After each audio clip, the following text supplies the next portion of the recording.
So no shit, there I was, hip deep in the snow in interior Alaska, just a few miles south of the Arctic Circle.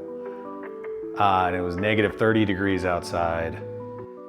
I was covering a large-scale combat exercise by US Army Alaska, sitting at kind of a choke point that the opposing force had constructed where they had a little machine gun nest in the snow, just waiting. As the sun dropped down, the temperatures were going lower and lower and lower, and I was with two other photographers, and at some point, well after sunset, the soldiers at the checkpoint started saying some stuff about contact sighted 100 yards out. So we got out there with our cameras and took some pictures. One guy stuck a reverse card in his helmet. It was kind of neat looking.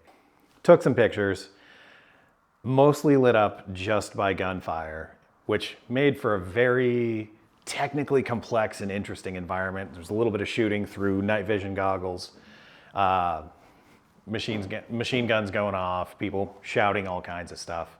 And we got done, and I still had half battery left on my Fuji. One guy had, I think, nearly a full battery on his Canon. The other guy was shooting a Nikon, it was fine.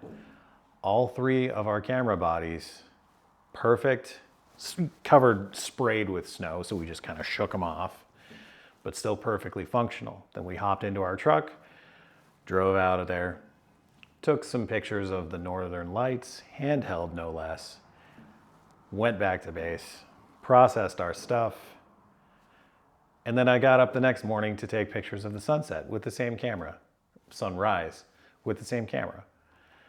All of it beautiful, flawless imagery. And in that whole thing, I saw Fujifilm bodies do great. I saw Canon bodies do great. I saw Sony bodies do great, and Nikon bodies do great.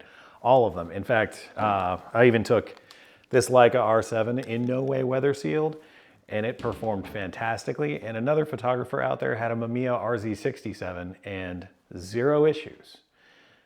Now, the Fuji X-T4 I was shooting, weather sealed.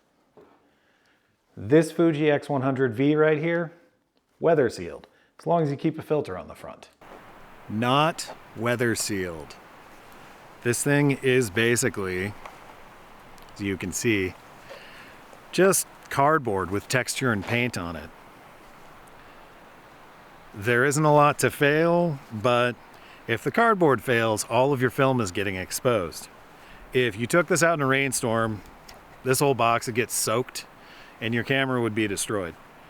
The internals are all folded metal, so they'd be okay, but all your film would be exposed and this thing would never work again. However, this has a lot of benefits over a touchscreen camera in that all of the controls are very much physical. There's no way to meter exposure. There's only 2 aperture settings. That's how you crank your film. Shot a bunch of photos with the Brownie Target 620. I went to Jacksonville, Oregon, in Southern Oregon's wine country, and took a lot of street photos. Kind of difficult to do because, like, there's no level, there's no real indication of how level it is. There's no tripod screw anywhere. You're just kind of swagging based on this mirror, which I can tell you is not all that accurate, and hoping that when you pull this, when you pull this, you're not torquing the camera body lightly like I am right there. But it's not like the images are going to be tack sharp anyway. This is a meniscus lens, which means 2 curves nested inside of each other like that. And it's very soft. But it took some interesting images. I also learned this takes 6x9 photos, not 6x6. These are actually really big. If this thing had any sort of resolving power, it'd be pretty cool. And I only get 8 shots for a roll of 620, which doesn't make that the most economical camera to shoot. But enough about the beautiful ergonomic experience of shooting this Brownie 620. Let's roll that beautiful bean footage. So first up, let's take a look at a couple of street signs. I love a couple of business signs. I love classic business signs. The Jacksonville Tavern, the Jacksonville Barber Shop. There's also a Masonic Lodge hiding there. I think it was around the corner. You can see with the meniscus lens and the film was Film Photography Project Brownie 620. I think it was rated at 100 ISO. But there's a lot of soft character and a lot of bleed through, which does kind of make for very soft vintage images. Not a terribly sharp lens. I would not recommend using this lens for landscape work. You can see this was actually kind of the last one on the roll, and there's some water spots, which I could probably wash off if I really cared, but this is just not ever going to be any kind of like a sharp, hanging on the wall kind of landscape. Really big negatives, but not a great deal of detail. Still, it was pretty fun. And then we've got City Hall and this little gearhead right here. As a side note, I love when film scans in with the film margins, and you can see things like BW 100 over here. This film was okay. It was decent. It was actually better results than I expected to get out of the Brownie, but man, light leaks, film destruction from the metal box, general inconsistencies. Still a fun experience, and I might try it again with some re-rolled 120, maybe some Ektar, and see how that comes out. So this is the Kodak Brownie Target 620. I don't know why it's called a Target, but 620 is because it takes 620 film. 620 film is basically 120 with a slightly smaller spool. This little guy was made in Rochester, New York by the Eastman Kodak Company. There were others made by Kodak Canada and also some by Kodak Germany, which I've never seen anything from Kodak Germany, but I have seen some photos of stuff on the internet. Very simple manual of operations. This switch, this stamped metal piece right here, changes the aperture. One aperture, two aperture. It changes between f/16 and f/22, and I never remember which is which because there's no marks on it to tell you that. It has a landscape orientation viewfinder and a portrait orientation viewfinder.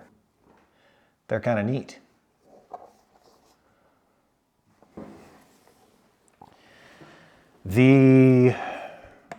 This is your film advance knob.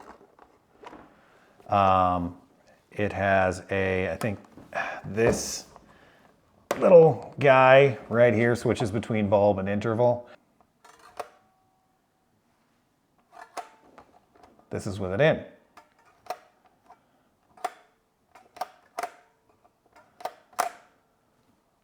It doesn't exactly have a set shutter speed because the shutter is just operated by some little springs in there. I'm sure there was something published initially. There isn't a great deal going on here. This little front pane here is just a little protective thing. There's a meniscus lens inside of it.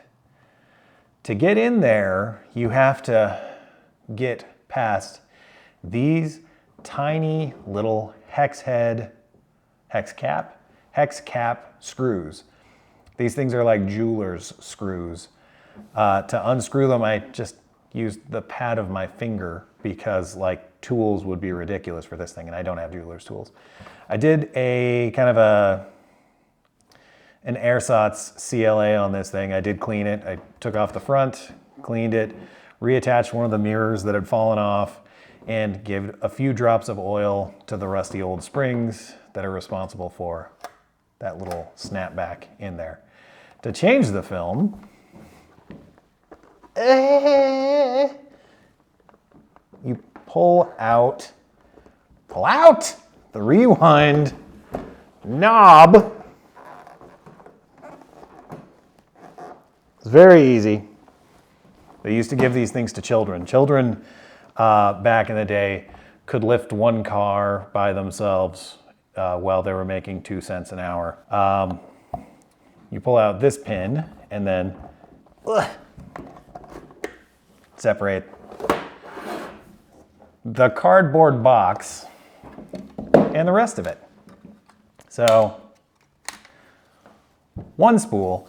With a 120 or a 620 camera, you always need to have a spool. You need to check, also 127 cameras, you need to check before you go out to make sure you have a spool, a spare spool, not just the one that's in your film roll. Which means that if you lost the spool somehow, you're gonna have to burn a roll of film. Somebody might have a hot tip for that one, I don't know. But there's our little statement of manufacture. This particular camera does have actually a fair amount of light leaks and it tears the film slightly on one side, but it was free to me. It was a gift. Intrusion protection or weather sealing in cameras protects your cameras from different things. Protects them from intrusion from water. So in the rain, ideally you don't drop your camera in the ocean because that's not really good for it. Intrusion from blowing dust, blowing snow, stuff like that. Like an IP65 or an IP68 certification does not protect them from intrusion from foreign gases. And from experience, it may not protect them from just regular old rain.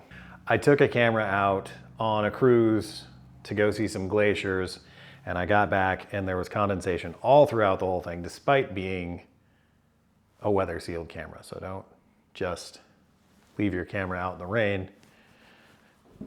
I don't know what the lesson is in that. Anyway,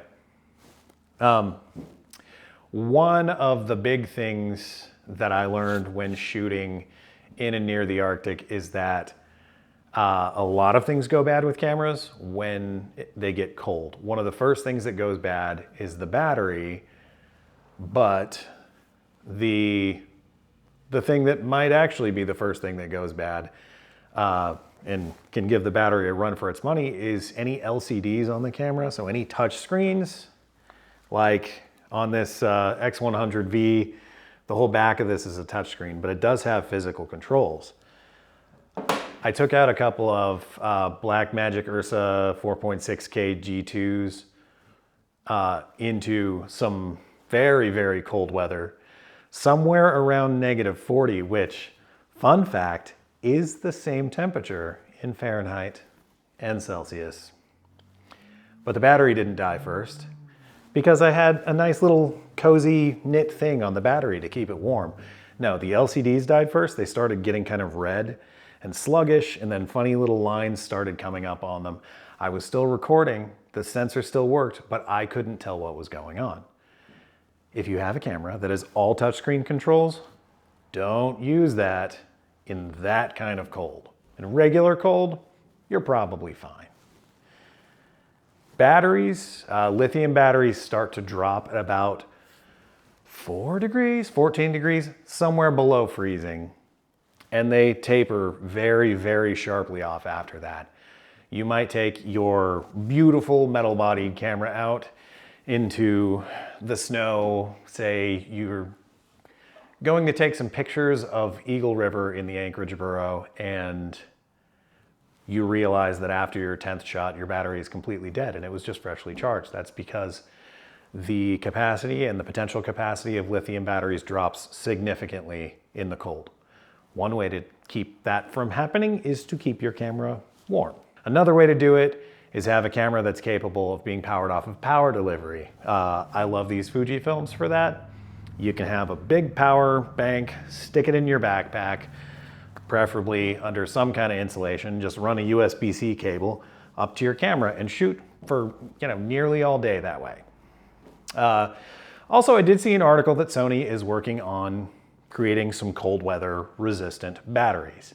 We did a little bit of research, me and my team did a little bit of research and found that LiFe batteries are actually pretty good that way. They last longer in the cold. Another thing you can do is just keep some batteries in your pockets. That keeps them warm. But possibly one of the things you may end up doing is using your phone because your phone stays warm. You may not want to. You may want to take those really great killer shots. Also, rugged camera parkas are a very good thing. And some lenses get really sluggish in the cold. So always check your stuff before you go out. Maybe do a couple of test runs, maybe a dry run if you have the ability to do so. But all that aside, nothing beats having physical controls to control, especially your exposure triangle, on your camera. If everything is on a touch screen, you're screwed. Physical controls. That's for film. Physical controls. Physical controls. Also, if it's getting super cold, you're going to want you some gloves. But eventually you do need to touch those touch screens. So having something like this, or like the trigger finger gloves, does actually help. And it can help you to feel the difference when you're actually actuating your shutter. Or if you're changing film, it can give you the extra dexterity to change that film. I am a huge fan of physical controls in the cold. And last but not least, use some kind of a strap. When your fangles get cold, you can't hold on to things as well. And when they get really cold, you start to get damage because you're touching metal surfaces and stuff like that. Don't rely on having to touch metal surfaces all the time that are going to take the skin off of your fingers. Use a strap. A strap will keep that camera around your body. Like I mentioned before, you can shoot cameras that aren't officially weather sealed as long as in inclement weather, as long as you're, you know, preventing them from direct damage. And a lot of these things, especially this Leica R7 or Leica M, or most professional cameras, honestly, this Canon AE1 program, I would also take out and shoot outside as long as, you know, as long as you're protecting it. These are from the 70s, the 80s, the 90s, stuff like that. They're not brand new. But take care of your cameras and they'll take care of you. And on that note, I think that's about everything about the Brownie 620 that we're gonna mess with today. See you next time. Don't forget to like, share, subscribe.